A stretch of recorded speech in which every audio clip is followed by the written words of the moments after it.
ಯಾತ್ರೆ ಮಾಡಿದ ಮೇಲೆ ನಾಳೆಯಿಂದ ಬಿಜೆಪಿಯವರು ತಿರಂಗ ಯಾತ್ರೆನ ಪ್ರಾರಂಭ ಮಾಡ್ತಿದ್ದಾರೆ. ನೋಡಿ, ಇದು ದೇಶದ ಭದ್ರತೆಯ ವಿಚಾರ. ಶುರುವಿನಿಂದಲೂ ಕೂಡ ನಾವೆಲ್ಲ ಹೇಳ್ತಾ ಇದ್ದೀವಿ, ಇದಕ್ಕೆ ರಾಜಕೀಯದ ಬಣ್ಣ ಬಳಿಬಾರದು ಅಂತ. ಎಲ್ಲರೂ ಕೂಡ, ಪ್ರತಿಯೊಬ್ಬ ಭಾರತೀಯ ಪ್ರಜೆಯೂ ಕೂಡ ಅವನದೇ ಆದಂಥ ಯೋಚನೆಗಳು ಇರ್ತವೆ. ಆದರೆ ನಾವೆಲ್ಲರೂ ಕೂಡ ಒಟ್ಟಾಗಿ ನಮ್ಮ ಈ ದೇಶದ ರಕ್ಷಣೆಯನ್ನು ಮಾಡೋದಕ್ಕೆ ನಾವೆಲ್ಲ ಸಹಕರಿಸಬೇಕು ಅನ್ನುವಂಥದ್ದು ಮೂಲತಃ ಇರೋವಂಥದ್ದು. ನಾವು ಕಾಂಗ್ರೆಸ್ ಪಕ್ಷ ಮುಂಚೂಣಿಯಲ್ಲಿದ್ದುಕೊಂಡು ತಿರಂಗ ಒಂದು ಯಾತ್ರೆಯನ್ನು ಮಾಡುವಾಗ ನಾವೇನು ಕಾಂಗ್ರೆಸ್ಸಿನ ವಿಚಾರಧಾರೆಗಳನ್ನು ಹೇಳೋದಕ್ಕೆ ಹೋಗಲಿಲ್ಲ. ನಾವೆಲ್ಲರನ್ನೂ ಕರೆದು, ನಿಮ್ಮನ್ನು ಕರೆದು, ನಾವು ಮಾಧ್ಯಮದವ್ರನ್ನೂ ಬನ್ನಿ, ಇದು ದೇಶದ ವಿಚಾರ ಇದೆ, ಎಲ್ಲರೂ ಬನ್ನಿ, ಎಲ್ಲ ಪಕ್ಷದವರು ಬನ್ನಿ. ನಾವು ಮುಂಚೂಣಿನಲ್ಲಿ ಯಾರಾದರೂ ಮಾಡಬೇಕಲ್ಲ. ಬಹುಶಃ ಅವರೇ ಮೊದಲು ಮಾಡಿದರೆ ನಾವು ಹೋಗ್ತಾಯಿದ್ದು ಅವ್ರ ಜೊತೆಯಲ್ಲಿ. ನಮ್ಮನ್ನು ಕರೆದಿದ್ದರೆ, ಒಂದು ವೇಳೆ ಅವರು ನಾವು ಮಾಡಿದ ಕೆಲಸ ಅವರೇ ಮಾಡಿದರೆ ನಾವು ಅವ್ರ ಜೊತೆಯಲ್ಲಿ ಹೋಗಿ ಸಹಕರಿಸ್ತಿದ್ದೋ. ಅದರಿಂದ ಈಗ ಅವ್ರು ಮಾಡ್ತಿದ್ದಾರೆ, ಮಾಡಲಿ. ಸರ್, ಈಗ ಮೋದಿಯವ್ರನ್ನ ವಿಶ್ವಗುರು ಅಂತಾರೆ. ಇವಾಗ ಒಂದು ಸೀಸ್ವೇರ್ ಆಗಿದ್ದನ್ನು ಒಂದು ಟ್ರಂಪ್ ಅಡ್ಮಿನಿಸ್ಟ್ರೇಷನ್ನು ಅಮೆರಿಕ ದೇಶ ಅನೌನ್ಸ್ ಮಾಡುತ್ತೆ. ಇದು ಹೆಂಗೆ ನೋಡ್ತೀವಿ? ನೋಡಿ, ಮೊದಲು ಮುಖ್ಯಮಂತ್ರಿಗಳು ನಾವೆಲ್ಲ ಸಭೆ ಮಾಡ್ತಾಯಿದ್ದೋ. ಆ ಸಭೆಯಲ್ಲಿ ನಾವು ಏನೇನು ತಯಾರಿ ಮಾಡ್ಕೋಬೇಕು, ಎಮರ್ಜೆನ್ಸಿ ಸಿಚುವೇಷನಲ್ಲಿ ಏನೇನು ಕ್ರಮ ತೊಗೋಬೇಕು ಅಂತ ನಾವೆಲ್ಲ ಮುಖ್ಯಮಂತ್ರಿಗಳು ಸಭೆ ತೊಗೊಂಡಿದ್ರು, ಚರ್ಚೆ ಮಾಡ್ತಾಯಿದ್ದು. ಆ ಸಂದರ್ಭದಲ್ಲಿ ಟ್ವೀಟ್ ಬಂತು. ಫಸ್ಟ್ ಟ್ವೀಟ್ ಬಂದದ್ದು ಟ್ರಂಪ್ ಅವ್ರದ್ದು. ಆ ಟ್ರಂಪ್ ಅವ್ರದ್ದು ಟ್ವೀಟ್ ಬಂದಾಗ ಸೀಸ್ಫೈರ್ ಅನೌನ್ಸ್ ಮಾಡಿದ್ರು ಅವರು. ಆ ಸೀಸ್ಫೈರ್ ಅನೌನ್ಸ್ ಮಾಡಿದಾಗ ನಾವೇನು ಅಂದ್ಕೊಂಡು ಅಂದರೆ, ಇನ್ನೂ ಏನು ನಮ್ಮ ಡಿಫೆನ್ಸ್ ಮಿನಿಸ್ಟ್ರಿಯಿಂದ ಅಥವಾ ಕೇಂದ್ರ ಸರ್ಕಾರದಿಂದ ಯಾವುದೇ ಕ್ಲಾರಿಫಿಕೇಷನ್ ಬಂದಿಲ್ಲ. ಇವರು ಹೇಗೆ ಇವರು ಅನೌನ್ಸ್ ಮಾಡ್ತಾರೆ, ಅದು ಕಾಯ್ದು ನೋಡೋಣ ಅಂತ ಅಂದ್ಕೊಂಡ್ವಿ. ವಿದಿನ್ ಹಾಫ್ ಆನ್ ಅವರಲ್ಲಿ ನಮಗೆ ಡಿಫೆನ್ಸ್ ಮಿನಿಸ್ಟ್ರಿ ಸ್ಪೋಕ್ಸ್ ಪರ್ಸನ್ ಮಾತಾಡುವಾಗ ಅವರು ಈ ಥರ ಸೀಸ್ಫೈರ್ ಆಗಿದೆ, ಅಮೆರಿಕನ್ ಇಂಟರ್ವೆನ್ಷನ್ನು, ಅದು ಇದೆಲ್ಲ ಹೇಳ್ತಾಯಿದ್ರು. ಇದು ದೇಶದ, ನಾನು ಹೇಳಿದಾಗೆ, ರಕ್ಷಣೆಯ ಪ್ರಶ್ನೆ. ಯಾವುದೇ ರೀತಿಯಲ್ಲಿ ಬೆಳವಣಿಗೆಗಳಾದರೆ, ಇಂಟರ್ನ್ಯಾಷನಲಿ ಆಗೋದಿದ್ದರೆ ಪ್ರಧಾನಮಂತ್ರಿಗಳಿಗೆ ಅಷ್ಟೇ ಗೊತ್ತು, ಬೇರೆ ಯಾರಿಗೂ ಗೊತ್ತಿರೋದಿಲ್ಲ.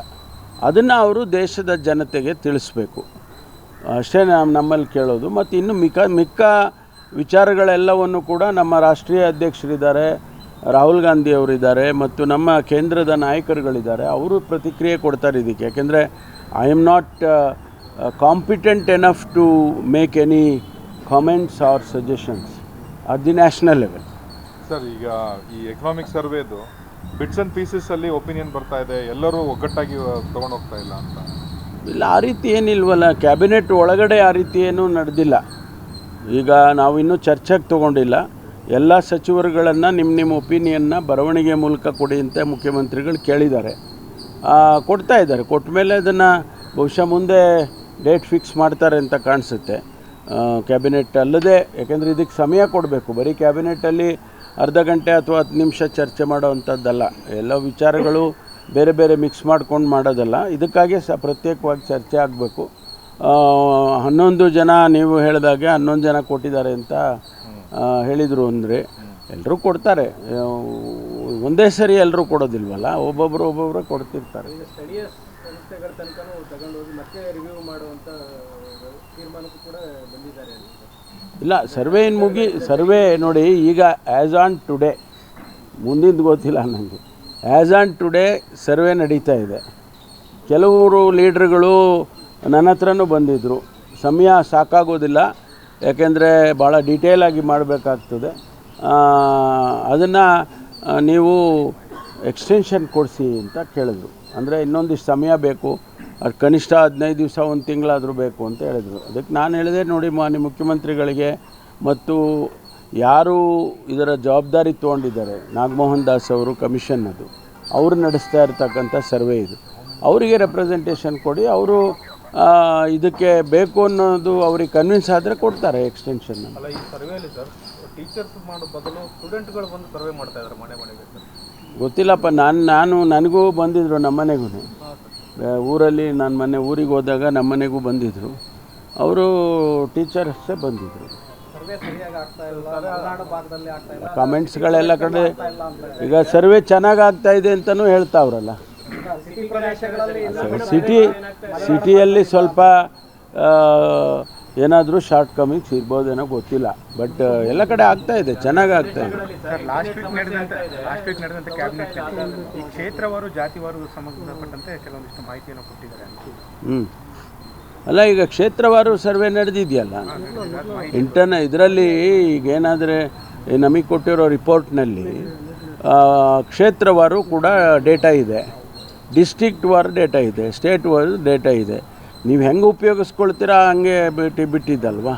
ಕ್ಷೇತ್ರದ್ವಾರು ಉಪಯೋಗಿಸ್ಕೊಳ್ಳೋದಿದ್ರೆ ಕ್ಷೇತ್ರವಾರಿಗೂ ಉಪಯೋಗಕ್ಕೆ ಬರುತ್ತೆ, ಇಲ್ಲ ತಾಲೂಕವಾರು ಅಂದರೆ ತಾಲೂಕವಾರು ಉಪಯೋಗಕ್ಕೆ ಬರುತ್ತೆ. ಅದನ್ನು it all depends on how you take it. Social ಮೀಡಿಯಾದಲ್ಲಿ ಕಡಿವಾಣ ಹಾಕ್ತೀವಿ ಅಂತ ಹೇಳಿದ್ರಿ, ಆದರೆ ಇಲ್ಲಿವರೆಗೆ 259 ಪ್ರಕರಣ ಆಗಿದೆ, ಆದರೆ ಕನ್ವಿಕ್ಟ್ ಆಗಿರೋದು. ನೋಡ್ರಿ, ನಾವು ಹಾಕ್ತೀವಿ ಅಂದರೆ ನಾಳೆ ಬೆಳಗ್ಗೆ ಬಟನ್ ಒತ್ಬಿಡೋದ? ಅದಕ್ಕೊಂದು ಪದ್ಧತಿ ಇದೆ, ಅವೆಲ್ಲ ಮಾಡ್ತೇವೆ, ಟೈಮ್ ತೊಗೊಳುತ್ತೆ. It is not a small issue. ನಾವು ಮೇಲ್ನೋಟಕ್ಕೆ ಹೇಳಿದಾಗೆ ಅಲ್ಲ ಅದು.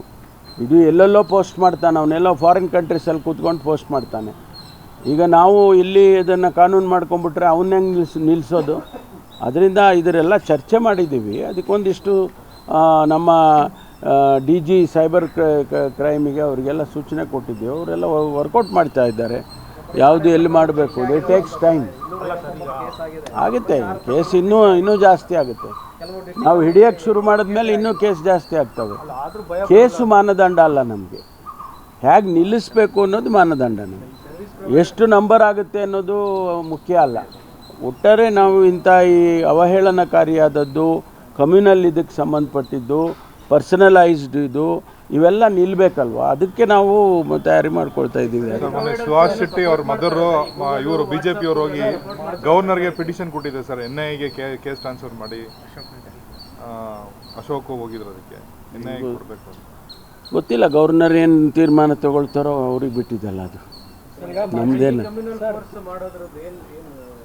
ಪ್ರಸ್ತಾವನೆ ಬಂದಿದೆ ಸರ್ಕಾರಕ್ಕೆ. DG ಅವ್ರಿಗೆ ಹೇಳಿತ್ತು, ನೀವೊಂದು ಪ್ರಪೋಸಲ್ ಕಳಿಸ್ಕೊಡ್ಬೇಕು, ಯಾವ ರೀತಿ ಆಗಬೇಕು ಅನ್ನೋದ್ರ ಬಗ್ಗೆ. ನಾವು ಅವರಿಗೆ ANF ಇದೆಯಲ್ಲ ಆ ಮಾದರಿ ಮಾಡಿ ಅಂತ ಹೇಳಿದ್ದು.